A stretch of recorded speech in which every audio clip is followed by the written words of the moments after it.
Hello, everyone. Welcome back for another module of your online trainings. This module is brought to you by Diaspora European Parliament's election campaign, which is supported by Robert Bosch Stiftung, the European Union, and the US mission to the EU. Here are our other partners. My name is Alizé Larguier. I'm a policy and campaigns officer at Diaspora Vote, and today I will be your host for this session. So, this session is on understanding the stakes of the European elections. The learning objectives of this session is to explain how the European elections work and also to understand why it is important to vote for the European elections. So, European elections refer to a process by which citizens of the European Union elect representatives to the European Parliament. The European Parliament is one of the key institutions of the European Union and plays a crucial role in shaping legislation, overseeing the executive branch, and representing the interests of EU citizens. So, first of all, to try and understand the composition and the function of the European Parliament, the European Parliament is a directly elected body consisting of members of the parliaments that we also call MEPs. The number of MEPs from each member state is determined based on the country's population. The Parliament's primary functions include legislative work, budget approval, and scrutiny of the European Commission, the EU's executive branch. Then, if we look at the election process, European elections typically occur every 5 years. The exact date may vary, and they're held across the EU member state on the same days. So there are several steps to the elections. First of all, we have the candidate selection. Political parties or coalitions in each member state nominate candidates for the European Parliament. These candidates can be affiliated with national political parties or form transnational alliances. The second step of the European election is the state of campaigning. Once candidates are selected, they engage in campaigning to garner support from voters. Campaigns often focus on European issues as the Parliament's decision impact the entire European Union. The third stage is voting. EU citizens residing in member states have the right to vote in European elections. The voting system varies among member states, with some using proportional representation and others employing a more complex system. Then the fourth step of European elections is the counting and the results. After the voting period, ballots are counted and the results are announced. The allocation of seats to political parties is based on the proportion of votes they received. So, about that, the distribution of seats in the European Parliament aims to ensure proportional representations. Seats are allocated among member states based on their population size, with larger states having more seats.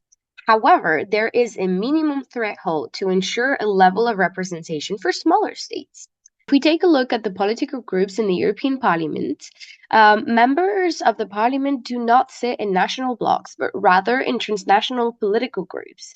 These groups are formed by MEPs who share similar political ideologies or affiliation. The political landscape in the European Parliament is diverse, with representatives from various political parties and independent members. The role of the European Parliament is the co-legislator, along with the Council of the European Union.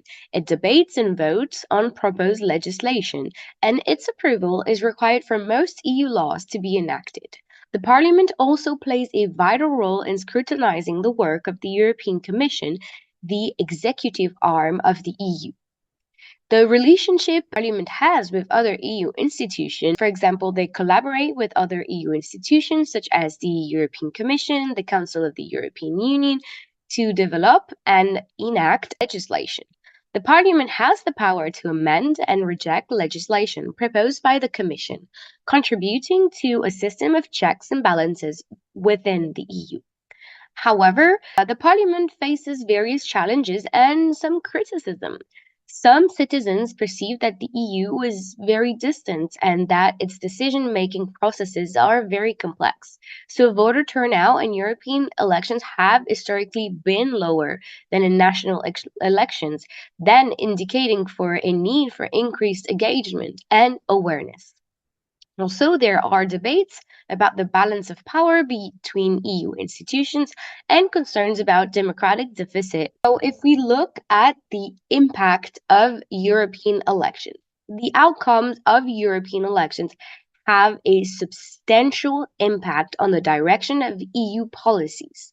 The composition of the parliament influences the legislative agenda, the appointment of key EU officials, and overall the priorities of the EU. Additionally, the impact of the European elections, therefore which MEPs get elected, have an impact on which Spitzenkandidat will end up as the new president of the European Commission, the head of the EU's executive branch. So the Spitzenkandidat system is a mode of designation of president of the EU Commission. Each European party proposes a candidate for the presidency of the Commission ahead of European elections. The Spitzenkandidat with the most vote will then be candidate proposed by the European Council for the presidency of the European Commission. Each candidate has a program and is attached to a political party. In conclusion, European elections are a fundamental aspect of the democratic process within the European Union. They provide citizens with the opportunity to influence the directions of EU policies by electing representatives to the European Parliament. The Parliament, in turn, plays a crucial role in shaping legislation, overseeing the executive branch, and representing the diverse interests of EU citizens. While challenges and criticism do exist, European elections remain a cornerstone of the EU's commitment to democratic governance. Continued efforts to enforce transparency, engagement, and understanding of EU functioning can contribute to a more robust and responsive European democracy. Now, it's really interesting to ask the question, how do MEPs and the European Parliament weigh in the legal balance? So we know that the European Parliament plays a crucial role in the EU's democratic governance structure. Members of the Parliament are elected representatives that contribute to legislative processes, policy making, representing the interests of EU citizens. And the role of an MEP is multifaceted. It involves legislative oversight and representative function. So I will try to explain those functions to you. First of all, the legislative function. There are three types of legislating functions. First of all, the lawmaking process. MEPs participate in the legislative process by proposing, debating, and voting on legislation. The European Parliament is a co-legislator alongside the Council of the European Union, and together they shape EU law. Members of the Parliament are involved in drafting reports, suggesting amendments, and negotiating with other EU institutions. The second part of that legislative function is also committee work. MEPs are members of various parliamentary committees, each focusing on specific policy areas. These committees scrutinize legislative proposals, conduct hearings, and prepare reports. Committee work allows MEPs to specialize in particular policy domains, contributing their expertise to informed decision making. Then we also have plenary sessions. The European Parliament holds regular plenary sessions where members of the parliaments gather to debate and vote on proposed legislation. Plenary sessions are a platform for expressing diverse viewpoints, and MEPs engage in discussion that shape the direction of EU policies. Then we have the oversight functions. First of all, supervision of EU institutions. Members of the parliaments play a crucial role in overseeing the work of other EU institutions, including the European Commission. They have the power to question commissioners, request information, and hold hearings to ensure accountability and transparency in the EU decision-making process. Then there is also the budget approval. Members of the parliament participate in the budgetary process, approving the EU budget. They work to ensure that financial resources are allocated in line with EU priorities and policies. The budgetary control function allows MEPs to influence the allocation of funds to various programs and initiatives. Then we have representative functions. So there is this constituency representation. MEPs represent the interests of their constituents who are EU citizens. They engage with citizens through various means, including town hall meetings, consultations, and through online platforms. MEPs can act as a bridge between the EU institution and the citizens that they serve. Then, in the representative functions, we also have the political group affiliation. So, MEPs often belong to political groups based on their shared ideologies.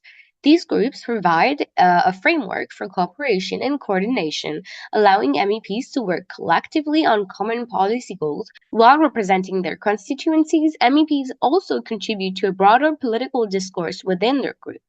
Then another function is international engagement and global diplomacy.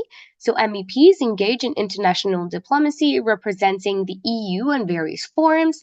They participate in interparliamentary delegation, fostering relations with counterparts from other countries.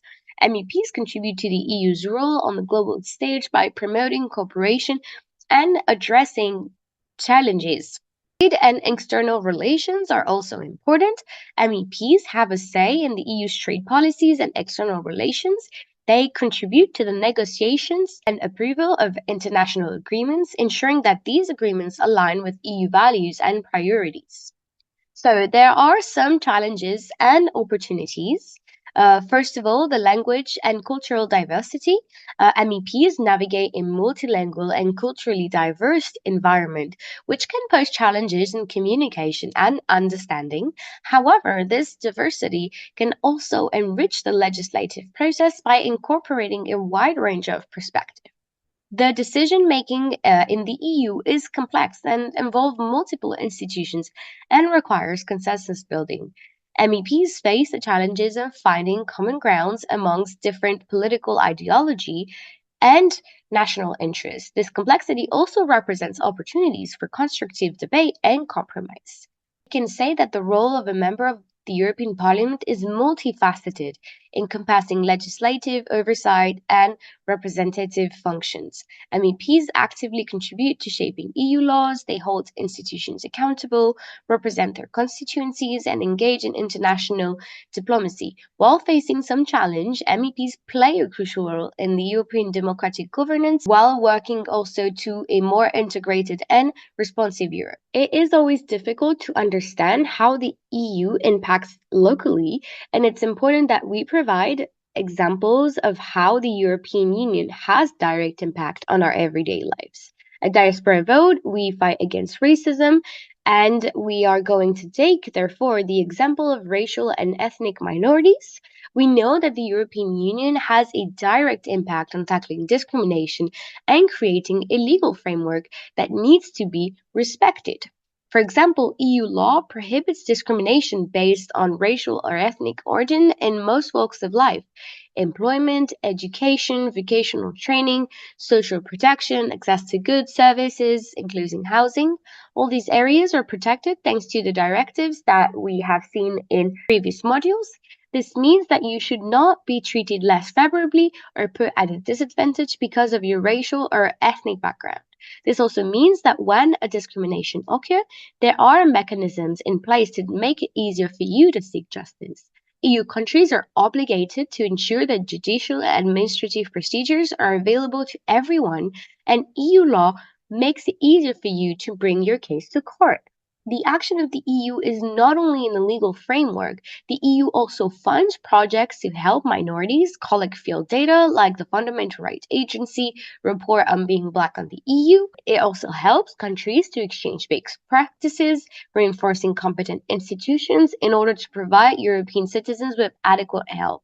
For example, in 2023, the European Commission worked on a directive on binding standards for equality body, which in the further years would allow equality bodies to be independent from their national governments, to have more funding, to have a larger field of competence, and a larger mandate.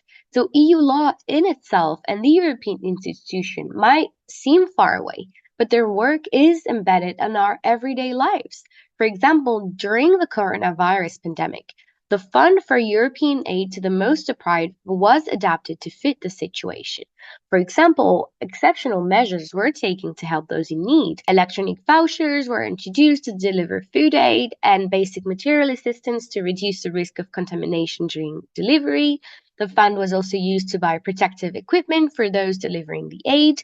And while we see legislative procedures as slow processes, and sometimes they can be. In the case of urgent matters like the use of this fund, the European Parliament adopted necessary amendments very quickly, 1 month after the pandemic, for the fund to become 100% EU finance and took over 15% normally paid by member states. We also have example of projects and initiatives supported by the EU, and I can give you the example of the city of Brussels. For example, the EU supports a wide range of projects geared towards helping people and jobs. Art to Work is a Brussels-based organization offering tailored guidance for 18 to 30 years old without higher education qualification or professional experience, and it has received EU funding. The EU funds are being invested in low-impact mobility, such as cycle parking, a platform that manages and develops secure bikes parking facilities in, around, and Brussels. So all of these examples really explain and show you how the EU and the European Parliament has an impact in our everyday lives. And now that we've seen the role of members of the Parliament, the impact of EU decisions on our everyday lives, and how the European Parliament elections work, we will conclude this session by answering a simple yet complex question. Why is it important to vote? As we have seen during this session, and during the previous sessions, it might seem clearer as to why it is important to vote. Because the European Parliament has the power to elect the new Commission, therefore it means that the results of the election also impacts the new Commission, their composition, and their priority.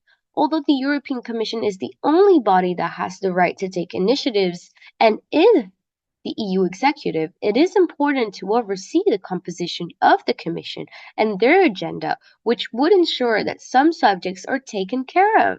Also, we have seen that decisions made at EU level have impact on our everyday lives. And although the European Parliament doesn't have the power to take initiative for legislative act, they have the power of implementing powerful amendments. They can also issue recommendations to the European Commission. They usually work closely with civil society organizations and actors external to the European institutions. So it's important to vote in order to have a say on the work of the European Parliament. Moreover, as racialized groups, we often talk about representation, both with great figures of our communities and also the representation of our values and our needs. And by going to vote, we try to ensure that there is more diversity in the European Parliament and that some MEPs share common battles and priorities in their agenda. And I can give you a very precise example of that. In 2021, Diaspora Vote launched a program called Work with Your MEP, where several young racialized people were able to discuss important matters such as education, the environment, gender equality, and anti-racism. And these types of projects and the livelihood of civil society organizations, as well as the proximity with lawmakers, are only possible when we elect members of the parliament that care about social justice. And you can see on your screen a lot of keywords that revolve around why it's important to vote, to have more representation, to have meaningful initiatives, to have meaningful impact, to have your community represented, to make sure that there are common battles that are hard in the work of the MEPs that you vote for, and that there is diversity, even more diversity, in the European Parliament. So this is the end of this session on the European Parliament elections and why it is important to vote. I hope this was enriching. Thank you so much for listening,